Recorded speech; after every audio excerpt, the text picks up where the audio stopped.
guys, so today's explainer video is going to be about synthetic stock. What is it and why is it used? Synthetic stock can either be long or short and is analogous to its normal long and short stock that everyone's familiar with. For this example today, we're using the SPY S&P 500 ETF, which is currently trading around $342 a share. To establish a synthetic long position, we're going to pick a same strike, any expiration. Pick January 2021 for this example, and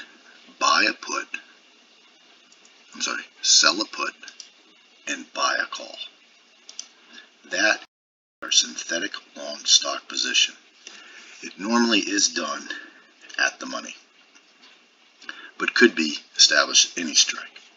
But the strikes must be the same, or else you have something like a risk reversal, which is not covered in this video, but is very similar. You can also do the reverse for a synthetic short stock position, in which one sells the call and buys the put. This is a short synthetic. Its payoff diagram is exactly the same as a short stock position, and the long synthetic is exactly the same as the long stock position. But we do need to keep a few things in mind. A long stock position does not give one the right to vote or to collect dividends, unlike regular stock. Also, a long stock position may be more favorable than an outright long position, as we take advantage of two phenomena. And this gets into why we would want to use this as opposed to just buying stock.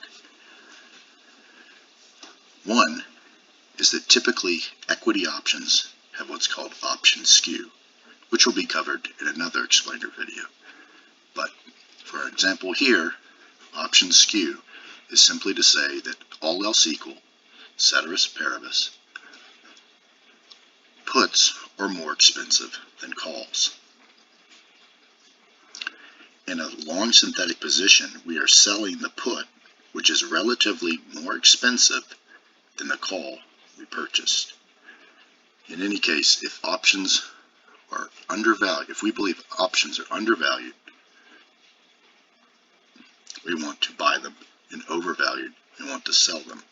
In this case, the long call position is undervalued relative to the put, and that's the one we're buying, and vice versa, with the put being relatively overvalued, and that's the one we're selling. This often gives us a net credit position, which is desirable, because if the stock, for whatever reason, stays at $342 a share in this example, we still make money because we've taken in a credit.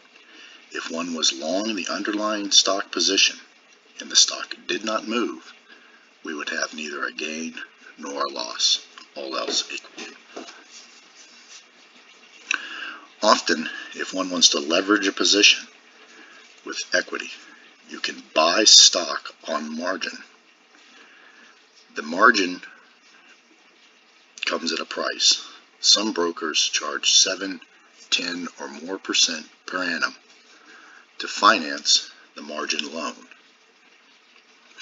When we establish a stock position in this fashion, while we still have a leveraged position, which has all the characteristics of leverage, magnifying gains and losses, we have not borrowed cash to purchase shares, so we do not have a margin loan with the broker. This can save considerable money. Conversely, if we establish a synthetic short position, again, it's the exact opposite, where one sells the call and buys the put. We avoid dividend issues, again, shorting stock outright makes the short seller liable for any dividend payments if the underlying stock pays any. Again, we do not have voting, but short naked shares do not have voting rights either. With equities, the short synthetic generally leads one to a disadvantage, as discussed earlier about the skew, where puts are relatively overpriced versus calls. This may not hold with commodities and other assets, though. And so a short synthetic could have a skew advantage in those cases. One advantage a short synthetic does have over naked short stock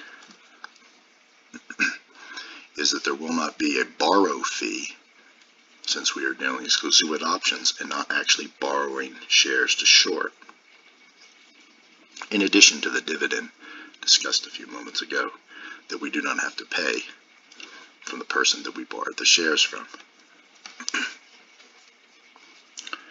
Now, some people will establish synthetics to try to avoid taxes.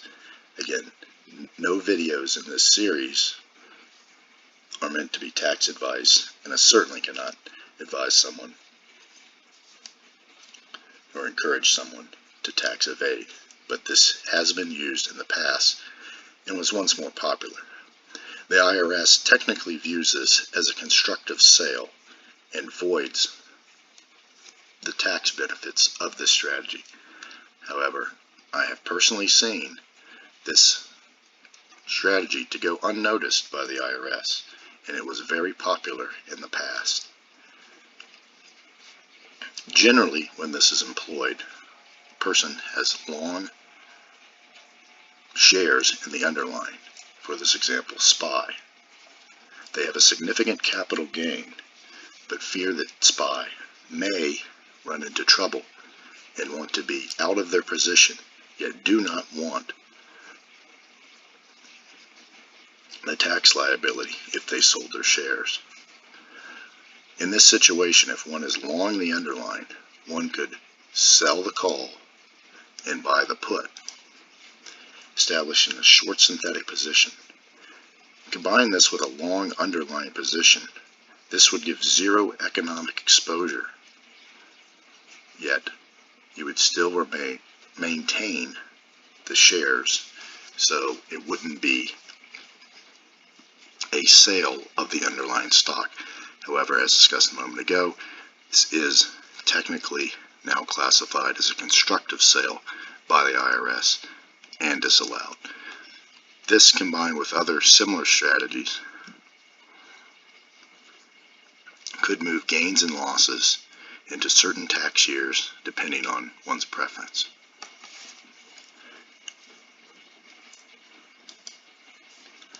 So, to conclude, some of the reasons you might want to use synthetic shares are, in addition to regular shares, for tax purposes, outright positions to take advantage of lower margin borrowing costs or to eliminate the margin loan entirely. In the case of long equity synthetics, to take advantage of option skew. And also keep in mind those unique dividend and voting right issues.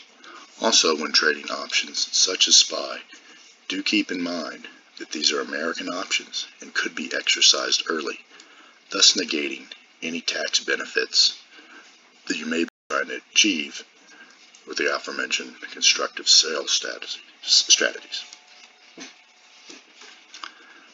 I hope this video was helpful. If you have any additional comments or questions, please comment down below. Thanks for watching.